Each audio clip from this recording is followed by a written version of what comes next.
ജനമൈത്രി പോലീസിന്റെ നേതൃത്വത്തിൽ നഗരത്തിലെ സ്കൂൾ വിദ്യാർത്ഥികൾക്കായി വ്യക്തിത്വ വികസന ക്യാമ്പ് നടത്തി. 17 സ്കൂളിൽ നിന്നായി തിരഞ്ഞെടുക്കപ്പെട്ട ഹൈസ്കൂൾ, പ്ലസ് ടു വിദ്യാർത്ഥികളാണ് ക്യാമ്പിൽ പങ്കെടുക്കുന്നത്. ഏപ്രിൽ 2, 3, 4 എന്നീ തീയതികളിൽ ഇരിങ്ങാലക്കുട ഗവൺമെന്റ് ഗേൾസ് ഹൈസ്കൂളിൽ രാവിലെ 10 മുതൽ വൈകിട്ട് 4 വരെയാണ് പഠന ക്ലാസ്. വ്യക്തിത്വ വികസനം, കായിക വിദ്യാഭ്യാസം, ബാലസാഹിത്യം, സിനിമ, കണക്കും കളിയും, മനഃശാസ്ത്രം, യോഗ, നാടകം എന്നീ വിഷയങ്ങളാണ് ക്യാമ്പിൽ ഉൾപ്പെടുത്തിയിരിക്കുന്നത്. ക്യാമ്പ് സാഹിത്യ അക്കാദമി മുൻ സെക്രട്ടറി ഡോക്ടർ പി.വി. കൃഷ്ണൻ നായർ ഉദ്ഘാടനം ചെയ്തു. ചലച്ചിത്രതാരം Prithviraj മുഖ്യാതിഥിയായിരുന്നു.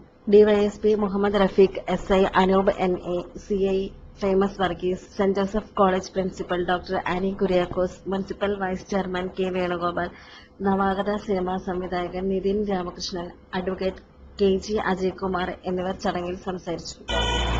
Old order changes giving place to new എന്ന പ്രസിദ്ധ കവിയായ ടെന്നീസിന്റെ വാക്കുകൾ നിങ്ങൾക്കറിയാമല്ലോ.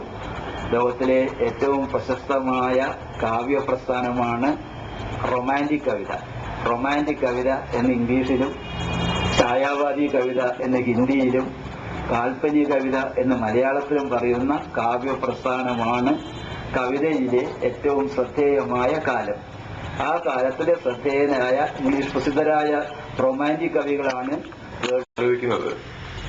ഇന്നിപ്പോ എന്റെ ജീവിതം വലിയ കുഴപ്പമില്ലാതെ പോയിക്കൊണ്ടിരിക്കുകയാണ്. അപ്പൊ ഞാൻ എന്താണ് ശരിയായിട്ട് ചെയ്തത്? ഇത്രയും തെറ്റുകൾക്കിടയിൽ എന്തെങ്കിലും ശരിയായി ചെയ്തിട്ടുണ്ടാവുമല്ലോ.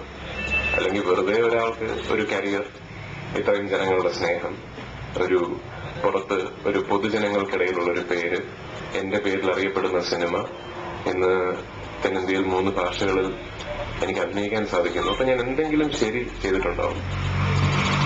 അത് മറ്റൊന്നുമല്ല, ഇവിടെ ഈ പറഞ്ഞ പോലെ ഇപ്പോ ഇവിടെ കൊച്ചു സംവിധായകനും മറ്റ് മുതിർന്ന അധ്യാപകരും എല്ലാവരും പറഞ്ഞതുപോലെ എനിക്ക് പെട്ടെന്ന് ഐഡന്റിഫൈ ചെയ്യാൻ പറ്റിയ ഒരേ ഒരു കാര്യമേ ഉള്ളൂ: ബിലീവ് ഇൻ യുവർ സെൽഫ് എന്നുള്ളത്.